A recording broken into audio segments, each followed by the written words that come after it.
Now we're going to take a look at a couple of ways of fixing cables.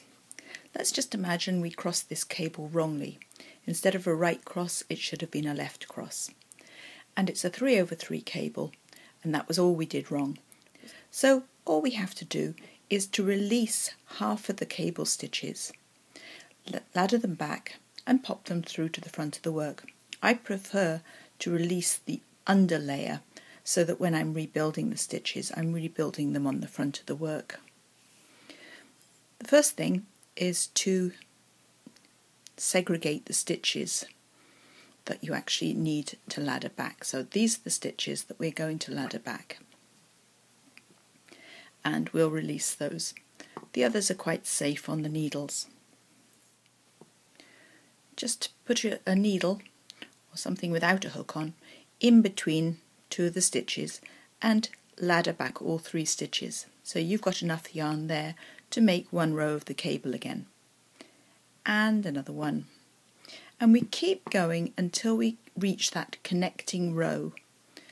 So another one, and another one, and I think that's released those stitches. So the stitches are now disappearing away behind the work, and if we flip it over, the stitches are now free. There they are. And we have 4 rows that we have to rebuild because there are 4 strands of yarn. So I'm going to pop that to the front, place them on a spare short needle. Quite often I would use a needle that's a little bit smaller because you only have just enough yarn to make each row. And I can either use one of my side needles and knit this into place. When I get to that last stitch, I don't have very much to work with, so I can slip the stitch across, throw the yarn and make the stitch. And now I want to share out the slack, because you usually find that the excess yarn will all wind up at the left edge, and we don't want wobbly left edges, do we? So I've rebuilt that row, and now I can slip the stitches onto another needle and rebuild the row again from the right side. Or if I feel very keen, I can actually turn the work around and rebuild the next row as a purl row. The advantage of this is that the baggy bit will alternate from one side to the other whilst rebuilding, because there is a tendency for this to get slightly out of sequence. So let's just make sure we don't lose that one. I've worked one, this is the next one to purl, and here's the next one with just that little bit of yarn left to work it. But you can do this all from the front side if you wish, or you can alternate, as long as you use short double-pointed needles when you're rebuilding the rows. And the other thing is to make sure you use the rungs of the ladder in the correct sequence. How far you can ladder that back, you could go all the way down to the bottom if you wish, but you will find the tension doesn't look quite exactly the same, but washing and blocking will cure a multitude of sins. So I'm just trying to share out the slack on that one, and make sure you use the rungs of the ladder in sequence, and you'll be able to rebuild your cable.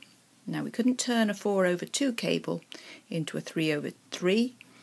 If we had a wrongly crossed number of stitches, we'd have to drop back all 6 stitches, release the cable and rebuild it row by row. Now here's a surprising fix for long after the knitting is over. You've completed the whole thing, but then you realise that that cable should have been crossed the other way, and every time you put the sweater on it bothers you. So this is a totally non-invasive method.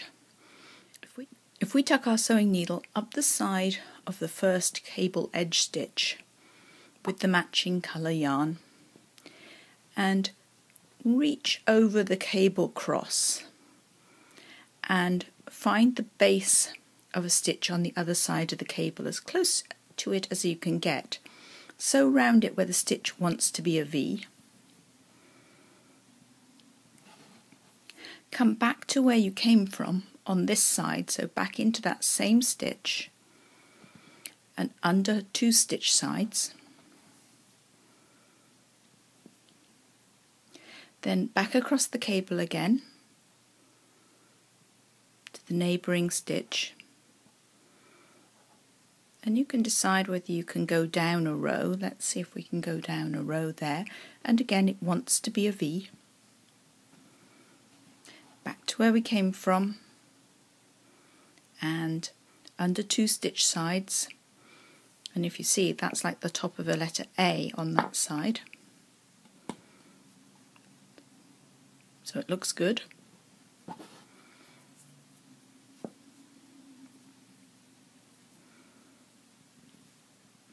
And over to the very last stitch.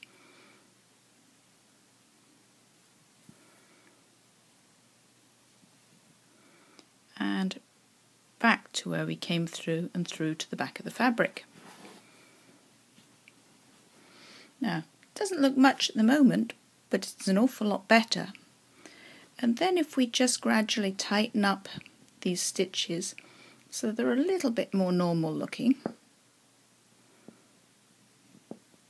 They are a little elongated.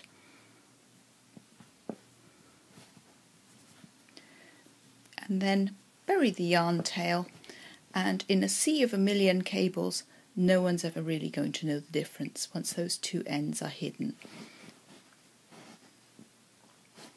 It's a remarkably effective, non-invasive temporary fix. I've just adjusted it and fiddled about with it a little bit more, and now it looks pretty good. Or if you're not happy with it, we have another more daring solution for you.